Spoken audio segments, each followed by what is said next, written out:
दोस्तों, जैसा कि आपने देखा, सीमा हैदर के लिए चंडीगढ़ पुलिस का नोटिस जा चुका है। मोबिन मलिक से उसने सारे काम कर दिए हैं और साथ ही आज बहुत सारे लोग परेशान हैं गुलाम हैदर के बच्चों को लेके।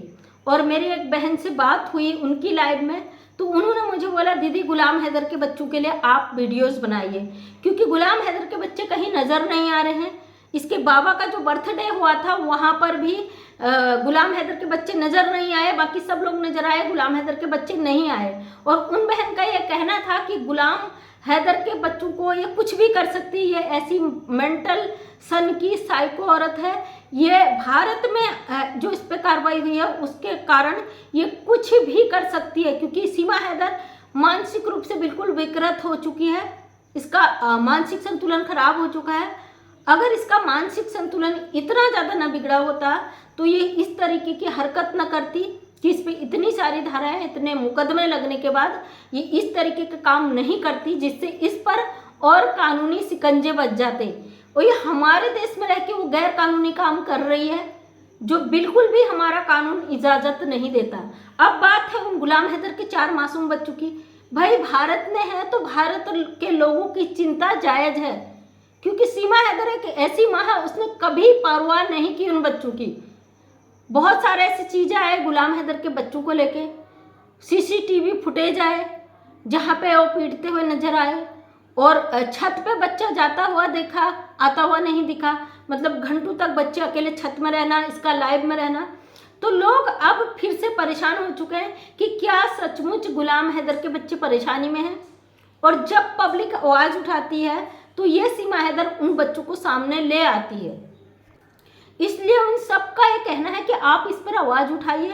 हो सकता है इसको भगोड़े को थोड़ी शर्म आए और उन बच्चों को सामने लाए जो हमारे भारत में हैं, क्योंकि हम जानते हैं सीमा हैदर ऐसी अय्याश औरत है। इसकी अय्याशियों की वजह से गुलाम हैदर बेचारा पैदल हो गया सब चीज से। इन्होंने उसे इतनी मुश्किल में डाल दिया, उसे घर बार से पैदल, बच्चों से पैदल, ये उसकी पत्नी थी, सब कुछ लूट कर आ गई। उसकी जो सहन शक्ति है ना, उसे देख के बहुत ताजुब होता है, क्योंकि इतनी सहन शक्ति किसी इंसान में होना बहुत बड़ी बात है। जो औरत अपने पति को पूरी तरीके से कंगाल कर दे, उसका पति वहाँ से फिर भी उम्मीद कर रहा है कि मेरे बच्चे मिलेंगे, भारत सरकार मुझे देगी, तो बहुत बड़ी बात है। फिलहाल गुलाम हैदर भारत आएगा ज़रूर, क्योंकि हमारी भारत सरकार ऐसी चीज़ों के लिए कभी भी नहीं रोकती है। मैंने भी कई बार कहा, मोमिन मलिक सर ने भी कल कहा कि भारत सरकार अच्छे काम के लिए किसी को नहीं रोकती है। तो आप जानते हो ये केस अब बहुत ज़्यादा क्रिटिकल हो चुका है। सीमा हैदर की तो धज्जियाँ उड़ चुकी है। इसने अपने हाथों से अपने पैरों में कुल्हाड़ी मार ली। दुनिया की सबसे पागल और बेवकूफ़ औरत ही ऐसी होगी जो अपना सब कुछ उजाड़ने के लिए इतना पागल हो जाएगी। सीमा हैदर को अगर कोई जवाब देता है तो ये 10 गुना जवाब दे देती है। इसके पास हर चीज़ का जवाब होता है। साथ में लप्पू का परिवार। अब जो लोग कह रहे हैं कि उस पर मुकदमा नहीं होगा, उस पर मुकदमा नहीं होगा, अरे देखो, रुको, सब्र करो, अभी समय आने दो। अभी तो पार्टी शुरू हुई है, सुना है ना। तो अब धीरे धीरे ये सब आएंगे दायरे में, सब खिंच कर आएंगे। आपने देखा होगा कोई कबूतर या चिड़िया, कोई जानवर जब बच्चा देता है ना, बच्चा जब वो माँ आगे आगे आगे जाती तो सारे बच्चे पीछे पीछे खिंचे आते हैं। जब भगोड़ी पर शिकंजा बज जाएगा तो सारे बच्चे खिंचते हुए आएंगे इसके। आखिर क्यों न वजह इस पे पुलिस का डंडा? इसने हमारे भारत का कानून तोड़ने की जरूरत की है। इसने हमारे सरकारों पे उंगलियां उठाई है। इसने खुलेआम चैलेंज किया है, योगी मोदी जी का हाथ मेरे सर पे है, जिसको जो उखाड़ना है वो उखाड़ लो। और इसने हमारे भारत की बहन बेटियों को गाली दिया है।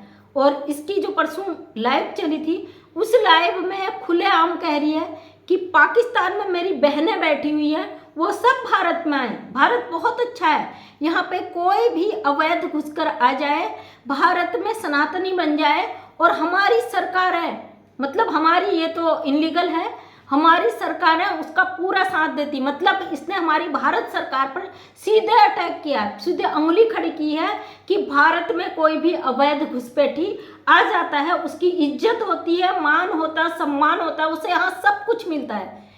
जाहिर सी बात है, इसको सब कुछ मिल भी रहा है भाई। भारत के लोग गिफ्ट भी भेज रहे हैं, इसके अकाउंट में पैसा भी डाल रहे हैं, और इसके घर भी जा रहे हैं। ऑन सोशल मीडिया लोग इसके घर जा रहे हैं, ये साफ दिखा रही है, इतने लोग मुझे मिलने आए हैं। और सब कुछ इसके यूट्यूब चैनल पर है। ऐसी अवैध घुसपैठी जिसको यहाँ पे बेल पे रखा गया, घर में कैद रहने को, उसको पुलिस भी प्रोटेक्ट कर रही है। तो सोचिए इसने कितना बड़ा क्राइम किया है, इस अपराध का इसको कितना बड़ा सजा मिलेगा इसको खुद पता नहीं है, लेकिन जो लोग इसे प्रोटेक्ट कर रहे हैं वो सब आएंगे लपेटे पे। चिंता मत करिए, कानून का शिकंजा वो चीज़ है, यहाँ से कोई बच नहीं पाया। आपने देखा होगा अगर भारत का कोई बड़ा सा बड़ा उच्चाधिकारी भी कानून का उल्लंघन करता है तो उसको भी सजा मिलती है। इसका एग्जाम्पल दिल्ली के मुख्यमंत्री केजरीवाल जी हैं, उनको भी सजा मिली। तो ये किस खेत की मूली है भाई, एक अवैध घुसपैठी तो है।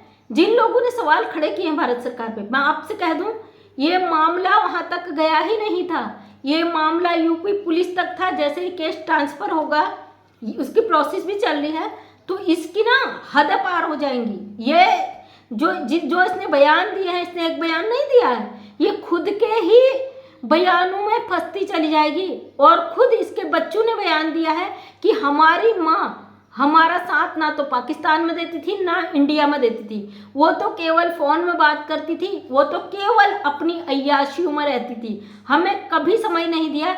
ये भगोड़े के जो बार बार बयान बदले हैं, उन्होंने साबित कर दिया कि ये कितने नंबर की औरत है, इसकी हैसियत क्या है, ये क्या औरत है। दुनिया में ऐसी औरत आज तक हमने नहीं देखी। आप लोगों ने देखी होगी तो मुझे कमेंट करके बताना, क्योंकि ऐसी अय्याश औरत हमने आज तक नहीं देखी।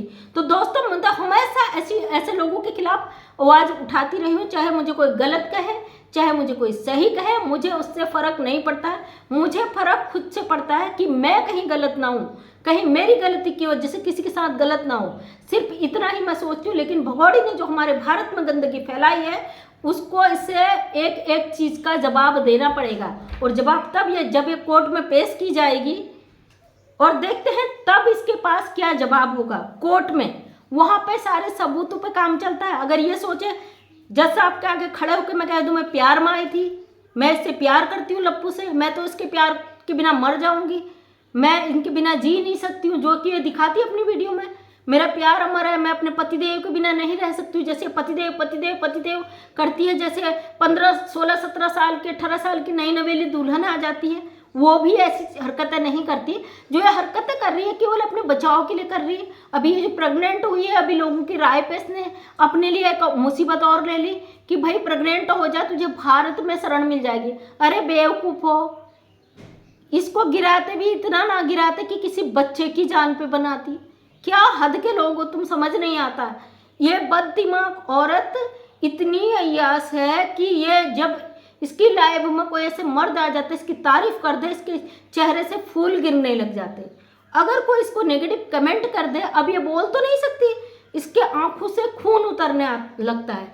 मतलब ये किस तरीके की मानसिकता की औरत है ये आप समझ सकते हो इसकी शक्ल देख के। और इसकी शक्ल देख के सारे अंदाजे लगाए जा सकते हैं कि ये किस हद तक क्राइम कर सकती है और किस हद तक ये पाकिस्तान में क्राइम करके आई होगी। हम कहते हैं ना भगोड़ी 18 महीने से हम चिल्ला रहे हैं इसका कुछ नहीं हो रहा, तो सोचिए गैर मुल्क में घुसकर आई है अवैध रूप से, इसका कुछ नहीं हो पाया और यूपी पुलिस इसकी सिक्योरिटी में लगी है, इसको सजा देने के बजाय यूपी पुलिस इसकी खातिरदारी में लगी है।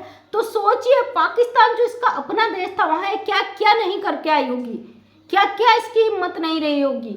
उस गुलाम हैदर का घर बेच लिया, क्या एक कम बड़ी बात थी। उसके 4 बच्चे उठा के गैर मुल्क में जो कि दुश्मन देश कहा जाता वहाँ घुस कर आ गई, क्या एक कम बात थी। तो ऐसी सातिर औरत क्या नहीं कर सकती। फिलहाल मैं यहाँ पे गुलाम हैदर के 4 बच्चों के लिए चिंतित हूँ, क्योंकि वो बच्चे नज़र नहीं आ रहे और हो सकता है हमारे इतने चिल्लाने के बाद इसके कानों पर कुछ असर पड़ जाए, उन बच्चों को ले आए और दिखे कहीं। तो उम्मीद करती भगोड़े अगर तू सुन रही है ना, अगर गुलाम हैदर के बच्चों को खरोच भी आया, तेरी क्या हालत होगी ये याद रख लेना। वो तेरे बच्चे नहीं है, तू उनको मोहरा बना के हथियार बनाकर लाई थी भारत में।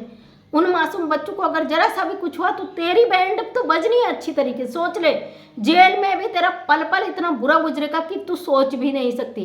तो थैंक यू सो मच दोस्तों, मैं मंजू विश्वकर्मा हल्द्वानी उत्तराखंड से। वीडियो लंबा हो जाता है इसलिए वीडियो को बड़ा न करते हुए एंड करती हूँ। अगर वीडियो पसंद आया तो लाइक शेयर कमेंट करें।